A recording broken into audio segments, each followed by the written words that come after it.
Números capítulo 16. E disse à congregação: Desviai-vos, peço-vos, das tendas destes homens perversos, e não toqueis nada do que é seu, para que não sejais arrebatados em todos os seus pecados. Versículo 26. A incredulidade de Israel frente ao relatório pessimista dos 10 espias lhe causou a danosa consequência de uma quarentena no deserto.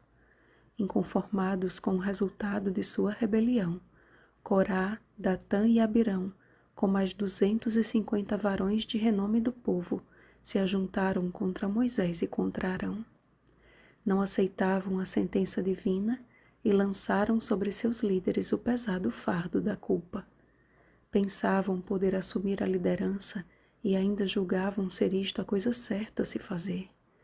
Uma falsa segurança tomou conta de seus corações endurecidos, e por serem a maioria e a nata da nação, consideraram aquele protesto como o primeiro passo de sua vitória rumo à terra prometida.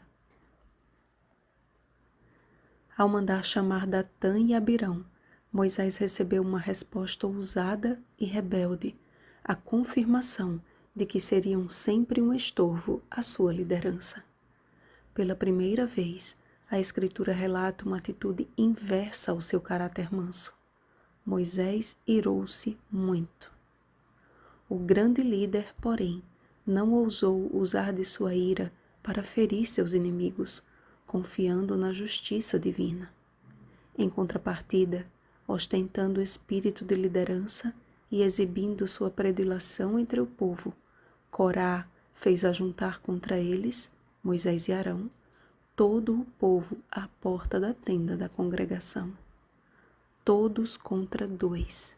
Este foi o resultado da sedição causada pelos príncipes do povo.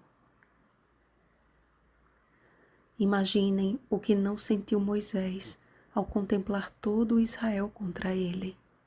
O mesmo Moisés que deixou a sua pacata vida de pastor de ovelhas para liderar milhares de milhares pelo deserto. O mesmo que, diante da ira de Deus, ofereceu a sua salvação a fim de poupar a vida do povo. Novamente, Deus ameaçou destruir os filhos de Israel, mas aqueles que tinham o espírito de verdadeiros líderes intercederam por seus irmãos. E diante da ordem do Senhor, os agitadores que antes atraíram milhares para junto de si, viram todo o povo afastar-se deles como quem fugia de leprosos. Sua ambição, egoísmo e rebeldia havia contaminado suas famílias e os levou a todos à mesma condenação. Da mesma sorte, no dia seguinte, um novo tumulto se instalou, e toda a congregação dos filhos de Israel murmurou contra Moisés e contra Arão. A morte daquelas famílias foi colocada na conta deles. Vós matastes o povo do Senhor. Não bastasse a tragédia do dia anterior, Israel suscitou algo pior, dando início a uma corrida contra o tempo, a fim de cessar a praga do meio do arraial. Após correr ao meio da congregação e fazer expiação por ela, Arão se colocou em pé entre os mortos e os vivos e cessou a praga.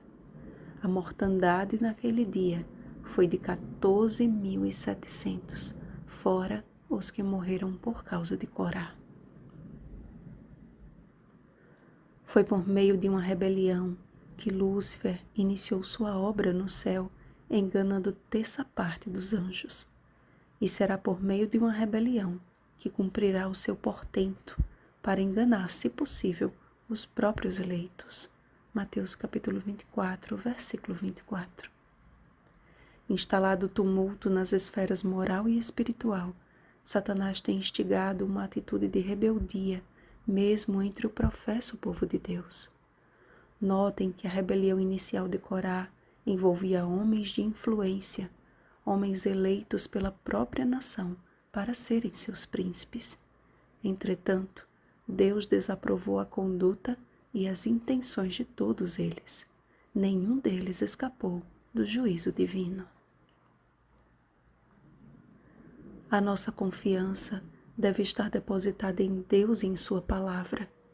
Moisés e Arão eram depositários do claro e fiel assim diz o Senhor, e semelhante à sua experiência, os fiéis servos de Deus dos últimos dias têm sofrido a indiferença e perseguição daqueles que não têm o temor do Senhor. O apóstolo Paulo já nos alertou quanto a isto.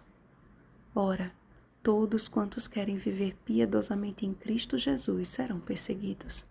2 Timóteo capítulo 3, versículo 12.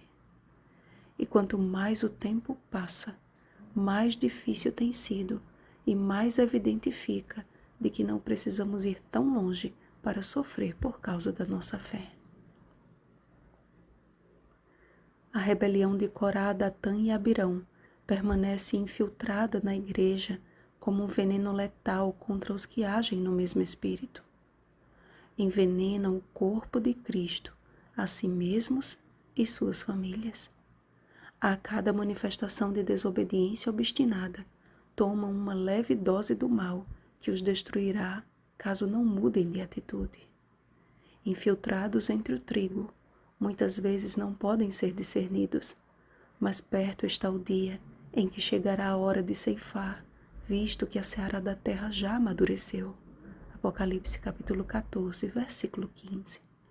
E semelhante aos 250 príncipes de Israel, será a sorte de quem não se arrepender. A maravilhosa graça de Cristo ainda está à nossa disposição. Ele tem intercedido por nós junto ao Pai, constante e incansavelmente.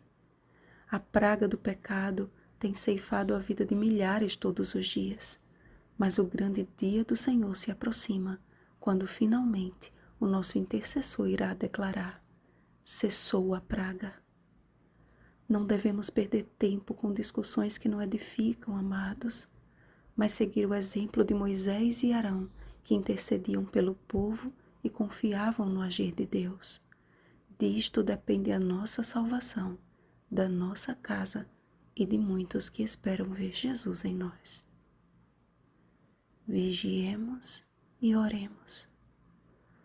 Bom dia, salvos pela maravilhosa graça de Cristo Jesus. Rosana Garcia Barros.